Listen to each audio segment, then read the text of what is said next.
I just spent 5 minutes of my time reviewing a game. I just completely was lost in the computer because I think it froze.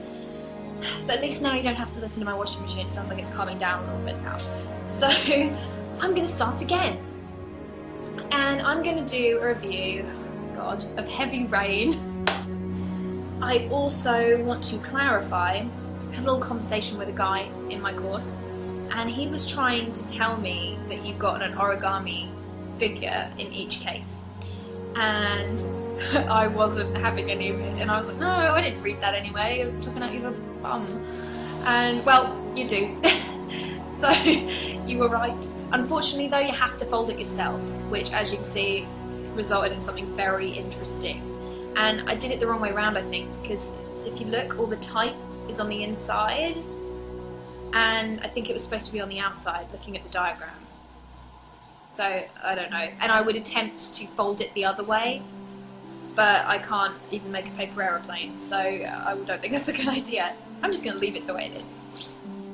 So I want to review it because mainly, I mean, I do a computer games art and design course, and a lot of the guys on the course don't have a PlayStation, and from a lot of people I've spoken to, they don't have PlayStations. It's all about the Xbox, which I have to clarify this now. I'm not a fangirl of any size, shape or form. I don't pledge allegiance, you know, to any console. I own an Xbox and a PlayStation. So I'm just going to talk generally about the things I liked about the game. I'm going to talk about gameplay first, because it seems that everyone I'm speaking to is all, you know, freaking out about the fact it's just quick time. They think it's just quick time events and automatically take it as a bad thing. Even it's not, but if it was, I don't think it would take away from the game any.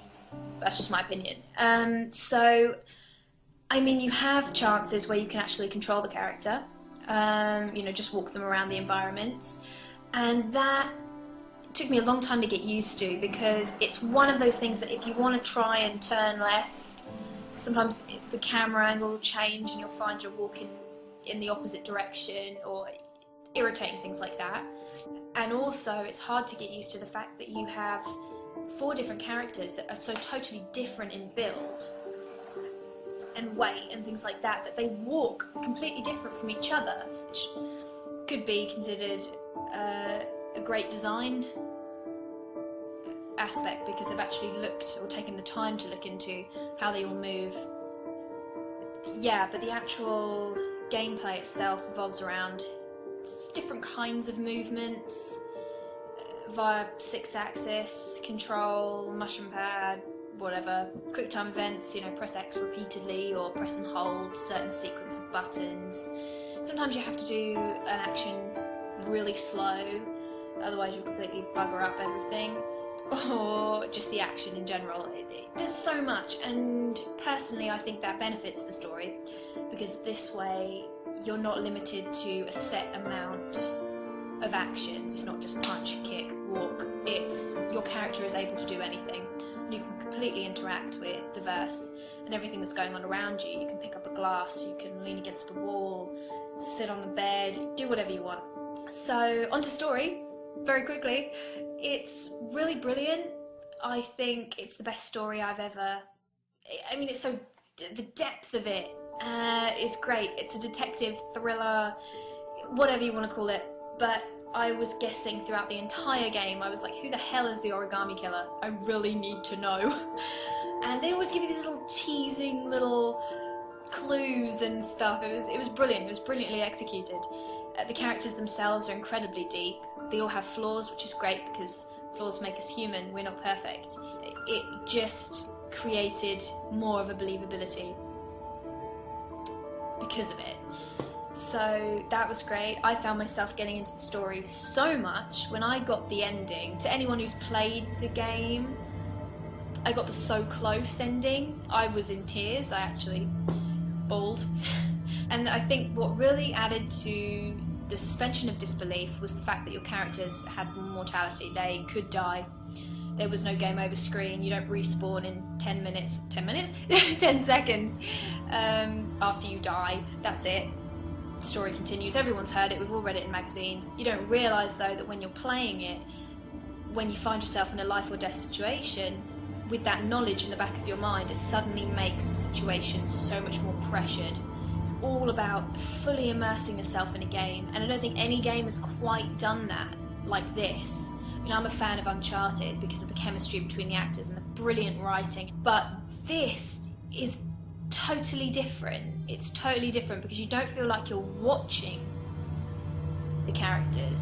You don't feel like there's a screen separating you. You feel like you are the character. You're not just walking in their shoes.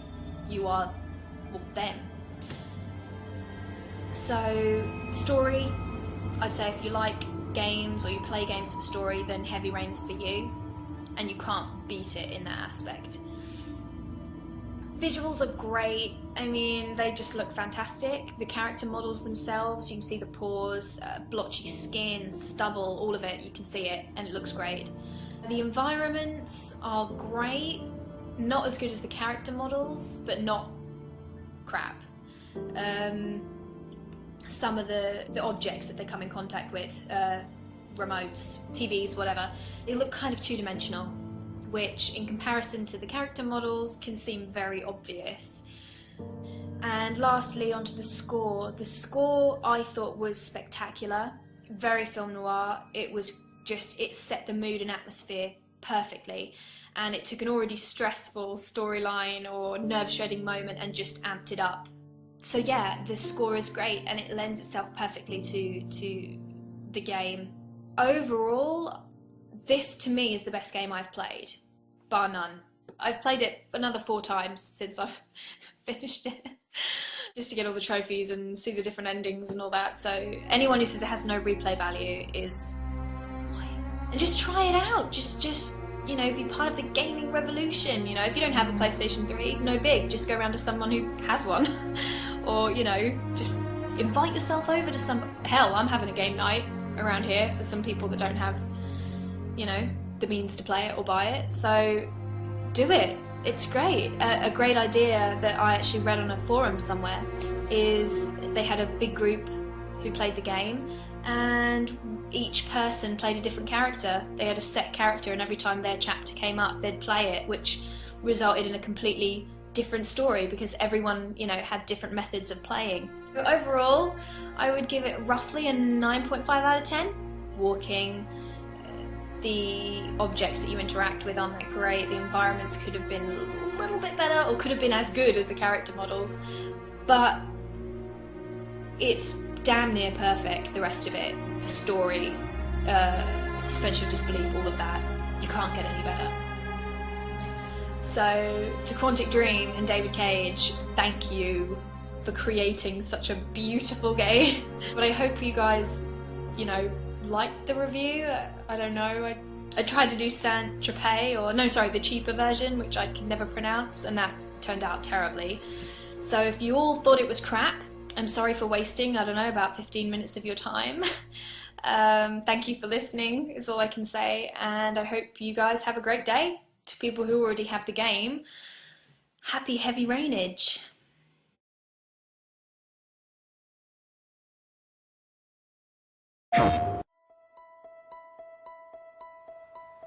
The body of Jeremy Bowles was found this morning on a patch of wasteland in the East End at about 6:30 a.m., 5 days after he was reported missing. An autopsy will be conducted tomorrow to determine the exact cause of death, but going from first indications, it would seem that he drowned. The state in which the body was found suggests the methodology of the origami killer.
テンション